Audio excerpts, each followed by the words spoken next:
के आई, घर में आकर के उसने किसी को कुछ ना बताया कि जंगल में मतलब क्या हुआ क्या नहीं हुआ। धीरे धीरे समय व्यतीत होने लगा। जब प्रसव का समय आया, बच्चा जब पैदा हुआ तो मां असगुन बहुत हुए। और देखो, जब घर में सपूत पैदा होता है तो घर में सगुन दिखाई देते हैं, और जब कुल कपूत पैदा होता है तो असगुन ही नजर आते हैं। लड़का जब पैदा हुआ तो असगुनों की झड़ी लग गई। वहां आंधी तूफान, बादल गरज रहा है, बिजली चमक रही है, एक महाप्रलय सी आना शुरू हो गई। जब लड़का उग्रसेन के घर में पैदा हुआ तब देखा, तब पैदा होते ही मालक गए और आंधी तूफान मचाने लगी, टूटने लगी बिजली ब्रज पे ये महाप्रलय सी।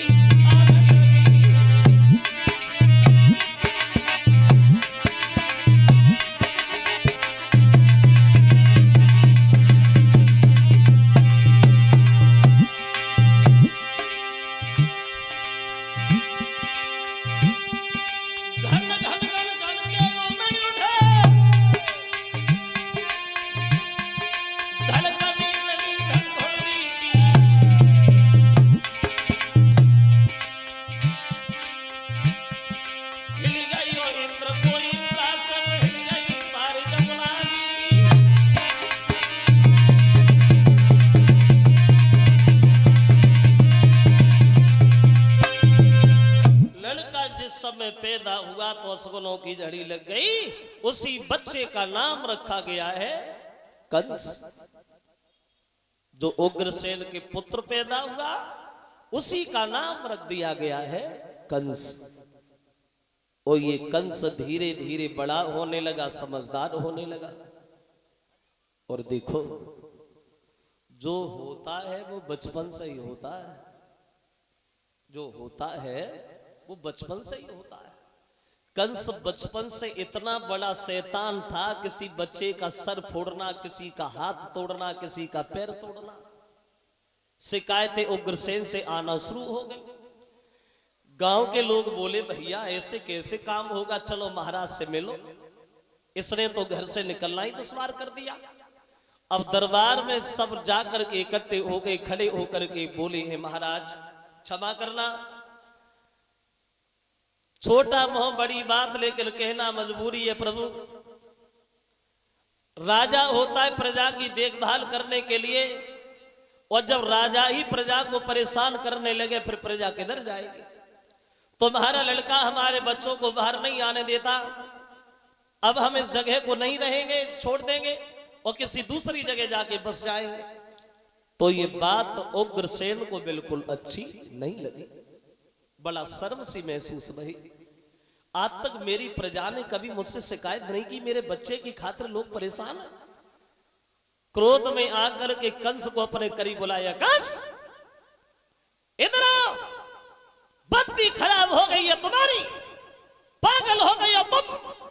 जो रिश्ता शेर और बन का होता है वो रिश्ता राजा प्रजा का होता है। शेर अपने शरीर की ताकत के घमंड में आकर के बन को उजाड़ दे तो अपने शरीर को कहां छुपाएगा। अगर शेर जिंदा है तो जंगल से, न कि जंगल शेर से। अगर ऐसे चलता रहा तो एक दिन वो होगा जो कौली के 3 बिगजा को समझ गए। कंस बोला, चिल्ला काय को रही हो पिताजी, हम समझ गए। क्या समझ गए तुम? अरे धीरे धीरे बोलो, बुढ़ापा है, सांस रुक जाएगी। अब हम समझ गया। क्या समझ गए तुम? बोले, अब हम समझ गए, तुम्हें बुढ़ापे में राज्य नहीं आराम की ज्यादा जरूरत है। सच बताना भाइयों, तुम तो जानते हो कि बुढ़ापे में आदमी की बुद्धि अक्सर खराब हो जाती है। हमारे पिताजी ऊपर बुढ़ापा है और इनकी बुद्धि भी खराब हो गई, राज्य के लायक नहीं रही है। एक बात बताओ, अगर हम तुम्हारे राजा बन जाएं कैसा रहेगा? कोई नहीं बोला। बोल क्यों नहीं रहे? अगर हम राजा बन जाएं कैसा रहेगा? कोई उत्तर नहीं आया। कंस के जो पीछे घूमने वाले थे वो ही खड़े हो गए। महाराज अगर आप राजा बन जा फिर क्या है? फिर तो बात ही बनी धरी है। अब कंस भागा, बूढ़े से पिता के सर से मुकुट उतारा, अपने सर पे रख लिया, उग्रसेन के हथकड़ी बेड़ियां लगाई, मथुरा की जेल में डाल दिया। तुम आराम करो, तुम्हें आराम की जरूरत है, राज्य हम करेंगे। कौन कैसी रही? बैठ गया गद्दी पे कंस, वैसे करेला करो निप्य और पुणे। जब राजा हुआ तो दरबार में बैठ करके कंस ने सबको संबोधित किया और बोला, हमारे इस दरबार में बैठे हुए सभी भाइयों, आज तक तो हम तुम्हारे राजकुमार थे, लेकिन आज के बाद राजा होने के साथ साथ भगवान है भगवान। लेकिन एक बात जरूर ध्यान रखना, जो हमारे पिताजी के शासन में होगा वो भगवान भोजराज कंस के शासन में हरगिज नहीं होगा। पागल थे हमारे पिताजी, उनसे बड़े पागल तुम। जो वो कहते रहे तुम करते रहे। कोई यज्ञ नहीं करेगा, कोई हवन नहीं करेगा, मंदिरों को तोड़वा दिया जाए, गौशाला में आग लगवा दी जाए। अगर महात्मा तुम्हें कहीं मिल जाए पकड़ के मथुरा की जेल में डाल दो, एक एक महीना की रत्ती रोटी दो, जो जिंदा बने रहे। भजन करने की शक्ति किसी के अंदर नहीं रहे, कोई यज्ञ नहीं करेगा। मूर्खो, पौष्टिक घी को लेके अग्नि में जला देते हो, बर्बाद कर देते हो। खुद खाओ, शरीर को मजबूत बनाओ। माता पिता अगर ज्यादा बूढ़े हो जाए व्यर्थ में न खिलाओ, उठा के नाले में फेंक आओ। वही होगा जो हम कहेंगे। हम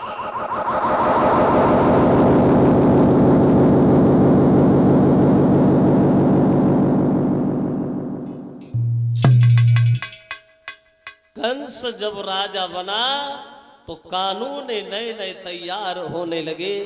नई सरकार, नया राजा और नई योजनाएं शुरू कंस के शासन। ऐसा ही नहीं भक्तों, तो अधिकारी बहुत जब कंस राज, तो कानून नए नए बनने लगे।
जिस समय राजा बना है तो कानून नए नए तैयार होने लगे। वहां तो कंस ने सबसे पूछा, सच बताना भाई, झूठ ना बोलना, तुम हमारे पिताजी के शासन में ज्यादा सुखी थे या भगवान भोजराज कंस के शासन में ज्यादा सुखी हो?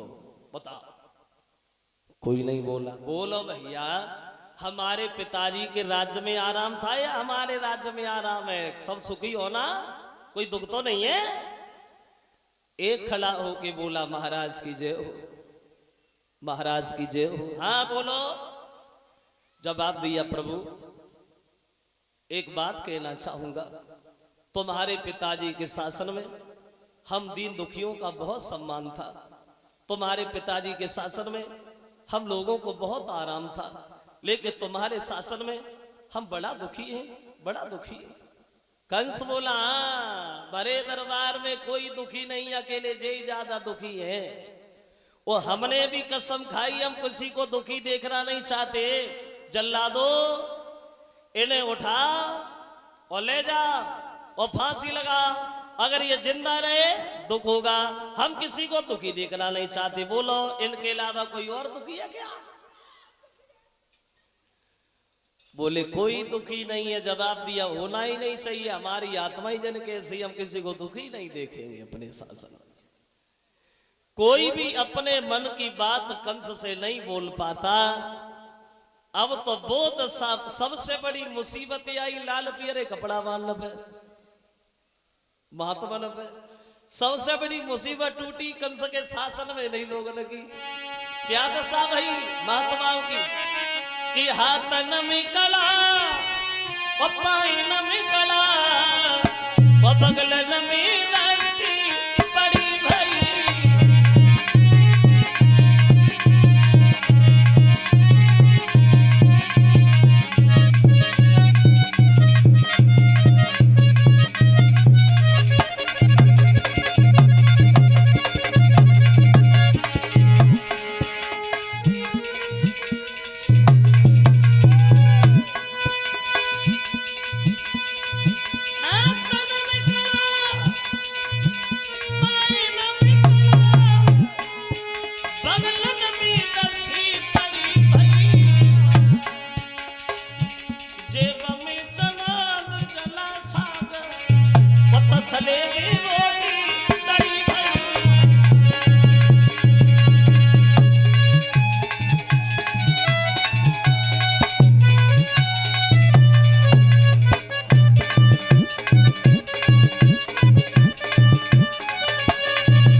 कंस के शासन में महात्माओं की दुर्दशा शुरू हो गई। महात्मा लोग बड़ा दुखी हैं। कंस ने एक बार फिर सबसे कहा, अब हमें यह बताओ कि अब हम शादी कहां करें, कोई ऐसी लड़की हो जहां हम शादी करें। तो एक बोला है, महाराज मगध के रहने वाले जरासंध है और उनके घर में उनके दो लड़कियां हैं, दोनों ही जवान हैं, आप वहां चले जा, उनसे शादी कर लो। तो कंस बोला, कोई मान नहीं, अगर ऐसी बात है तो आज ही जाऊंगा, और एक से नहीं दोनों से शादी करके आऊंगा, बिना लगुल टीका के ही जाऊंगा। चल दिया है कंस। और जो जरासंध की लड़कियां हैं घर में, अस्थि प्राप्ति नाम था दोनों का, वे दोनों के दोनों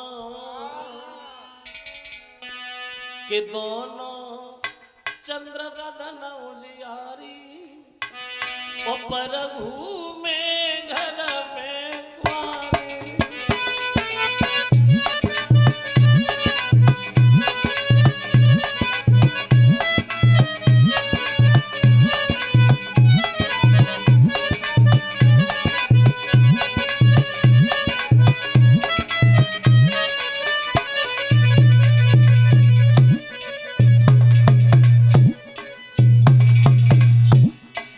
दोनों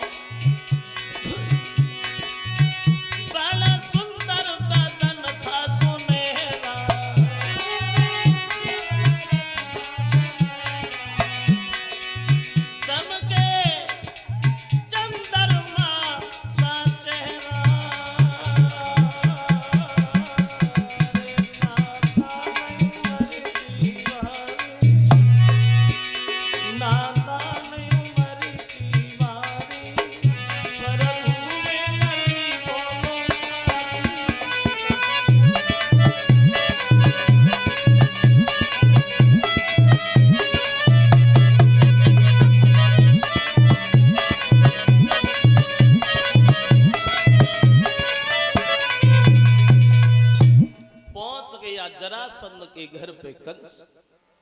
तो जरासंध ने उत्तर दिया, कंस बैठो। तो कंस बोला, तुम हमें जानते हो जरासंध? हाँ हाँ, मथुरा के राजा हो। राजा नहीं भगवान है हम, मथुरा के भगवान है, कंस है हम। समझ गई। और कैसे समझोगे? हमने सुना है कि तुम्हारे घर में तुम्हारे 2 लड़कियां हैं, दोनों ही जवान हैं। हाँ सही सुना है, इसीलिए तो सही समय पे आया हूं। दोनों बेटियों की शादी मुझसे कर दो। वो शादी करने में जरा भी आनाकानी की नतीजा गलत हो जाएगा, क्या समझे? तो जरासंध बोले, देखो कंस भैया, अगर भगवान हो तो मथुरा के हमारे मगध के थोड़ी हो। और रही बात शादी तो होगी, कुंवारी तो नहीं रहेंगे। लेकिन ऐसे नहीं होगी जैसे तुम भागे चले आए। कैसे होगी?